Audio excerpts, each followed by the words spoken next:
Sebatik ini nama satu pulau perbatasan antara Malaysia dan Indonesia. Ya, itu kalau di pulau ya. Kalau nama daerah pulau. Iya. Kalau Sebatik punya Pak Desi ini sendiri, apa ini makna artinya? Kalau kita bicara brand Sebatik ya, ini kalau brand ya. Tapi memang betul. Orang bilang, oh Sebatik atau asalnya saya dari Pulau Sebatik. Oh enggak juga, itu kan Kalimantan ya. Kalau saya sendiri kan asalnya dari Sumatera itu. Jadi kalau bahas Sebatik, banyak orang itu yang sudah bertanya-tanya, apakah dia itu sepatu batik? Apakah dia itu sendal batik? Saya bilang tidak juga. Karena kalau seandainya itu sepatu batik, bagaimana dengan topi batik saya?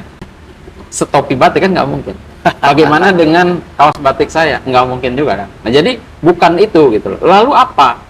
Nah jadi gini, batik udah pasti adalah suatu bahan, Satu ya kan? karya ya. Satu karya warisan budaya. Ya, apalagi ini warisan budaya yang diakui oleh dunia loh. Siap. Dan ini suatu kebanggaan buat kita itu ketika batik. Tapi ketika itu ditambahkan se di sana mengatakan bahwa maksud makna ini sebagai foundernya daripada Sebatik, maksud makna dari Sebatik itu, se-nya itu adalah semua. Semua ya. Ya, semua. Jadi Semua batik. contoh, se-Kabupaten Tangerang.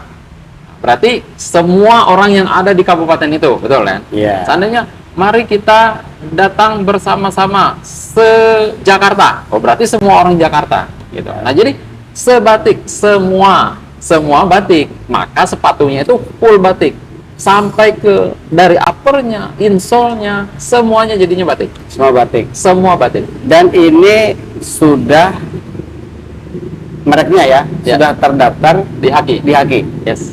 Oke, ini kita sekarang sedikit ngomongin ke Haki. Ya. Kalau kita lihat di wilayah Kabupaten Tangerang ini kan dikenal sebagai penghasil sepatu Setuju. yang lebih dari 50% ya. Ya. Ini sepatunya masih sepatu dalam tanda kutip. Ya. Ini bagaimana nih Anda sebagai owner yang memiliki produk merek sendiri berkompetisi dengan para pelaku UMKM yang masih jiplak merek lain? Ya, jadi kalau kita bahas sebenarnya itu nggak ada habis-habisnya ya. Ya, karena kalau kita lihat Indonesia ini sendiri, industri alas kaki terbesar itu mungkin ada di sekitaran kita. Di Tangerang ya. Di Tangerang ya kan. Jadi tidak bisa untuk menghindari ketika banyak para pelaku-pelaku ini tadi untuk berimajinasi atau mengimplementasikan karya-karya mereka tadi. Nah, tetapi ada sih yang sedikit perlu kita garis bawahi atau kita yang perlu kita perhatikan gitu kan. Ini teman-teman itu terkadang masih belum muncul kesadaran ya. Saya bilang mohon maaf lah ya, bukan berarti kita di sini tidak bahas salah benarnya, saya tidak mau bahas di situ, tapi saya ingin memberikan sebuah edukasi gitu kan, bahwa belum ada muncul kesadaran diri sendiri itu. Untuk yang pertama itu kita harus bangga dulu dengan buatan kita, harusnya seperti itu gitu ya. Lalu bangga dulu dengan buatan kita gitu kan. Nah, lalu yang berikutnya yang sangat disayangkan menurut saya nih ya, secara pribadi yang sangat disayangkan, ketika kita menjiplak brand orang lain, itu perasaan tidak akan tenang, pasti was-was ya, dari dari sebuah mungkin penghasilan ataupun nanti dari jenis karyanya, itu was-was karena merek orang. Dibayang-bayangi rasa salah ya. Betul, sebenarnya jangan salah loh gitu kan. Boleh mungkin teman-teman, wah itu mah masa bodoh, yang penting cuan. Ya kalau dia berpikir seperti itu, ya sangat disayangkan sih. Menurut saya sangat disayangkan. Karena kenapa? Mungkin saya pernah satu gini Pak ya. Ini kisah nyata nih, ini kisah nyata. Saya jalan di satu mall terbesar di Indonesia ada di mana? Jakarta dong. Jakarta. Saya jalan di mall terbesar di Indonesia, sekeluarga. Saya jalan, saya rangkul anak saya, Bang, kamu jangan salah. Di antara brand-brand itu, ada brand punya ayah kamu. Ya itu yang kita pakai sebatik saat ini. Oh iya, itu jadi suatu kebanggaan kamu dipampang di sana. Coba kalau seandainya kita mengerjakan produk orang lain, tidak bisa kita mengakui. Itu punya siapa? Ya punya orang. Sehebat apapun itu punya orang. Nah jadi saya bilang sama anak saya, kelak suatu saat, kalau ayah sudah tidak bisa lagi melanjutkan itu brand, kamu yang akan melanjutkan itu. Dan kamu perlu bangga ketika kamu jalan-jalan sama teman-teman kamu. Bro, itu brand bapak gua loh. Itu punya ayah saya, nggak percaya, lihat aja. Itu tuh.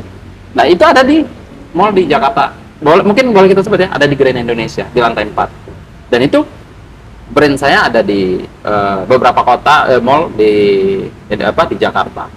Nah itu artinya kita punya suatu nilai kebanggaan terhadap diri kita sendiri dan untuk anak-anak kita yang seperti itu. Nah itu suatu kebanggaan ketika kita bisa menghasilkan karya saya bilang yang bisa suatu karya yang bisa diwariskan lah, intinya seperti itu. Mungkin Pak Des ingin memberikan motivasi nih kepada para pelaku IKM di Tangerang dan di beberapa wilayah di Indonesia lah, daerah-daerah penghasil sepatu, untuk tidak takut membuat produk dengan merek sendiri. Jadi ini saya mungkin kita sharing lah ya untuk para teman-teman, para pelaku UMKM ya di luar sana, terutama mungkin di kota industri seperti kita di Tangerang ataupun di luar Tangerang ini sendiri gitu kan. Jangan pernah kita takut untuk menciptakan karya kita sendiri. Ya terlebih walaupun saya seorang penulis ya, seorang trainer, karena saya ingin selalu menciptakan suatu hal-hal yang baru. Dan di dalam buku saya pun saya tulis, jangan pernah kita takut untuk bermimpi, atau jangan pernah kita takut untuk membuat suatu goal itu sendiri gitu. Karena kalaupun seandainya itu meleset, nggak akan terlalu jauh. Jadi seperti itu gitu. Jadi pesan saya ya untuk kita pelaku khususnya di alas kaki ini harus berani untuk menciptakan karya kita sendiri. Kalau meleset itu paling tidak akan jauh dari seperti itu. Sekarang ini kita sudah memasuki tahun politik nih. Ya. Tahun politik ini kan biasanya banyak calon-calon pejabat nih yang turun ke bawah menawarkan program, Ya. memberikan iming-iming kepada masyarakat, kepada rakyat. Biasanya seperti Ini itu. apa yang diinginkan dari Pak Des nih mewakili para pelaku IKM alas kaki di Tangerang? Nah, ini saya juga ingin sekali ya menyampaikan untuk siapapun nanti yang menjadi wakil rakyat kita di tahun mendatang, siapapun itu yang akan menjabat, ya kan, saya sangat berharap sekali, tolong dong Bapak Ibu bantu kita, support kita ini gitu kan, sebagai pelaku industri ini yang benar-benar serius nih kita dengan mengembangkan merek kita sendiri, dengan mengembangkan brand kita sendiri, dengan kualitas kita sendiri. Tolong dibantu gitu loh, disupport benar-benar ya kan. Dan yang masih menyimpang itu mari diluruskan, mari ya kita luruskan, kita benarkan gitu kan, bahwa saya siap mengedukasi, saya benar-benar siap akan mengedukasi bahwa ini perbuatan salah gitu loh. Kalian tuh bekerja, menjual, memproduksi semuanya, tapi merek orang lain, itu sangat disayangkan gitu loh. Nah itu harapan saya untuk Pak Wakil Rakyat ataupun Bu Wakil Rakyat nanti ke depan. Itu ya aspirasi untuk wakil rakyat. Tidak hanya membantu bagaimana bisa mengajak masyarakat untuk berintegrasi ke merek sendiri, tapi juga harus memberi contoh kepada masyarakat yang lainnya. Apa contohnya? Wakil rakyat wajib memakai produk lokal, produk buatan rakyat yang memilih Anda semua ya. Wakil rakyat nggak boleh sok-sokan pakai produk-produk impor ya. Pak Wakil Rakyat sekali lagi jangan malu pakai produk lokal ya, jangan sok-sokan pakai produk yang impor.